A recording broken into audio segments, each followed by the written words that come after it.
তো বন্ধুরা দেখো, এখানে একটা ছোট্ট হলুদ গাছ লাগিয়েছিলাম না, তোমাদেরকে দেখিয়েছিলাম যে কত ফুল হয়েছে, মানে একটা গাছে কটা ফুল হয়েছে। তো সেখান থেকে দেখো যত খুঁড়ছি তত হলুদ বের হচ্ছে। তো এই দেখো, এই হ্যাঁ ওই জায়গাটা খাওয়া দাওয়া আবার ওই দেখো দেখা যাচ্ছে। তো কত হলুদ দেখো, ওখানে কতটা হলুদ রয়েছে, আবার ওখানেও রয়েছে। মানে একটা হলুদের গাছ থেকে কত হলুদ দেখো এখনও রয়েছে। তো ওটা সব বাবা কি কাটা।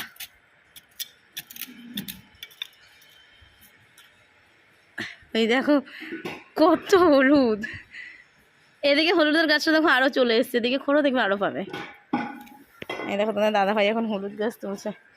বললো এদের পাপা কত হলুদ বের করেছে, অনেক হলুদ হবে। আমার বাবা না বলছে কি এখানে দেখবি অনেক হলুদ হবে যদি গাছটা না তুলিস। আমরা জানতাম না, তো বাবা ওই ফুল গাছটাকে না পুরো মুড়িয়ে দিয়েছে, বলছে এই গাছটা না মোড়ালে হলুদগুলো উঠবে না। আবার এখান থেকে একটা কোয়া হলুদ লাগিয়ে